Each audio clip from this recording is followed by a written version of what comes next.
بیٹی کا رشتہ کیسے تلاش کریں؟ بیٹی کے رشتے کی تلاش کا کیا طریقہ اختیار کرنا چاہیے؟ ام صالح امریکہ سے بہت اہم سوال اور بہت سارے گھروں کی ضرورت۔ دیکھیں، جب معاشرے میں 4 شادیوں کا رواج تھا نا، تو قرآن کہہ رہا ہے کہ رشتہ مرد تلاش کرتا ہے، کیونکہ سپلائی اور ڈیمانڈ کے اصول کے تحت کہ ڈیمانڈ زیادہ تھی، لڑکیوں کی پیدائش اتنی زیادہ نہیں تھی۔ اس کا نتیجہ کیا نکلتا؟ لڑکے اتنا رشتوں کے لیے مارے پھرتے تھے کہ لڑکی والوں کو اس کے لیے نہ اخبار میں اشتہار دینے کی ضرورت پڑتی تھی پہلے زمانے میں، نہ رشتہ تلاش کرنے کی۔ جس گھر میں پتہ چلتا تھا اس گھر میں جوان بیٹیاں موجود ہیں، دھڑا دھڑ دے مار 4.5 طرح سے ان کے رشتے آتے تھے۔ تو لڑکی والے خود سلیکٹ کرتے تھے ان میں سے کس سے کرنی ہے اور کس سے نہیں کرنی۔ لیکن اب معاملہ ہو گیا الٹا، ہر آدمی نے ایک بیوی رکھنی ہے، لڑکیاں بے تحاشا ہیں، نکاح کرنے والے مرد مارکیٹ سے شارٹ ہیں۔ تو اب الٹا کام ہو گیا ہے، بجائے مرد تلاش کرنے کے لڑکیاں یا ان کے والدین خود تلاش کر رہے ہیں کہ بھئی ہم نے کیسے ہمیں رشتہ ملے گا۔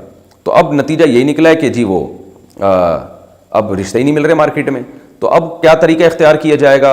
ایک غیر مہذب طریقہ ہے۔ غیر مہذب طریقہ یہ ہے کہ آپ لڑکی کو بولیں جاؤ بیٹا یونیورسٹی پڑھو اور خود ہی سیٹنگیں لگاؤ، جیسے کہ آج کل بیہودہ کام ہو رہا ہے۔ لڑکیاں بوائے فرینڈ بناتی ہیں، پہلے ایک کو بوائے فرینڈ بنا کے دیکھا کیسا ہے، بھائی ٹھیک ہے، نہیں یہ سمجھ میں نہیں آ رہا، چلو دوسرے کو بوائے فرینڈ بنایا۔ اس سے شادی کے بعد بھی ان کی زندگی تباہ ہو جاتی ہے۔ وہ کمپیئر کرتی رہتی ہیں، یہ والا شوہر شادی ہو تو گئی لیکن وہ پرانا والا جو مجھ سے ملا تھا وہ تو اس سے زیادہ ہینڈسم تھا، اس میں تو یہ برائی نہیں تھی، اس میں تو یہ خوبی تھی۔ گھریلو زندگی تباہ ہو رہی ہے اس سے۔ شوہروں کو بیویوں پہ اعتماد ختم ہو رہے ہیں، ان کو پتہ ہی نہیں ہوتا کہ یار کتنوں سے اس کی دوستیاں ہو چکی ہیں۔ یہ گھٹیا طریقہ ہے جو بعض لبرل لوگوں نے اختیار کیا ہوا ہے، یہ طریقہ آپ کبھی بھی اختیار نہیں کرنا۔ دوسرا طریقہ یہ ہے کہ آپ شادی دفتر والوں سے رابطہ کریں، اپنی لڑکی کے قوائف ان کو بتائیں، تو اگر کوئی ریلائبل ادارہ ہے تو وہ آپ کے لیے رشتے لے کر آئے گا۔ یہ بھی ایک جائز طریقہ ہے، بہتر طریقہ ہے۔ تو جو رشتے آتے جائیں ان کو پھر آپ خود پرکھیں، تو یہ بھی ایک اچھا طریقہ ہے۔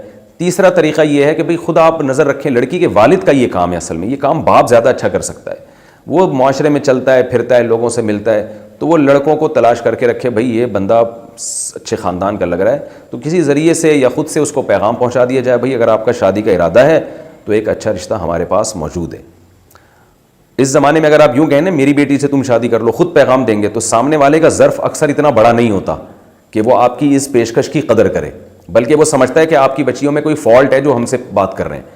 تو جائز تو یہ بھی ہے، صحابہ کرام یہ بھی کیا کرتے تھے۔ حضرت حفصہ رضی اللہ تعالی عنہا تھیں حضرت عمر کی بیٹی، تو حضرت عمر نے خود حضرت ابو بکر سے پیشکش کی کہ میں اپنی بیٹی کا آپ سے نکاح کرنا چاہتا ہوں۔ انہوں نے نہیں مانا تو حضرت عثمان کے سے پیش کی، پھر نبی صلی اللہ علیہ وسلم پر پیش کی، پھر نبی نے خود پیغام نکاح بھیجا۔ تو صحابہ میں تو ہمیں یہ ملتا ہے، عرب میں آج بھی ہے کہ اپنی بہن یا بیٹی کے بارے میں خود پیشکش کر دیتے ہیں، آفر کر دیتے ہیں، بھائی میں اپنی سسٹر کا یا اپنی بیٹی کا آپ سے نکاح کرنا چاہتا ہوں۔ لیکن ہمارا معاشرہ ہے جہالت پر مشتمل۔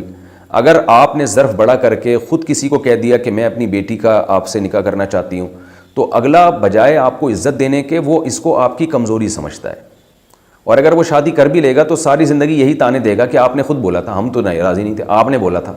تو جب ظرف چھوٹا ہوتا ہے نا تو اس ایسے آدمی کو زیادہ فری نہیں کرانا چاہیے۔ تو یہ آپ نے خود فیصلہ کرنا ہے کہ آپ نے خود پیشکش کرنی ہے کہ نہیں کرنی، کرنی ہے تو کس انداز سے کرنی ہے۔ تو پیشکش تو خود کیے بغیر آج کل شادیاں ہوتی نہیں ہیں، لیکن اس کا طریقہ یہ نہیں ہو کہ آپ خود کہیں، کسی کے ذمہ لگا دیں کہ فلاں سے بات کرو کہ یار ایک رشتہ ہے فلاں گھر میں، تو اگر آپ کہیں تو ہم آپ کا نکاح وہاں کرا دیں۔ اس طرح سے بات چلائی جائے گی۔ باقی میں آپ کو قسم اٹھا کے کہہ دوں کہ جب تک معاشرے میں 2 3 شادیوں کا رواج نہیں ڈالیں گے اور اپنی بیٹی کسی کو دوسری تیسری چوتھی پہ دینے کا ظرف پیدا نہیں کریں گے، اور مرد بھی دوسری تیسری شادی کی نیتیں نہیں کریں گے، زمین آسمان ادھر سے ادھر ہو جائے، لڑکیوں کے مسائل حل ہونے والے نہیں ہیں۔ یہ خوب سمجھ لیں اچھی طرح۔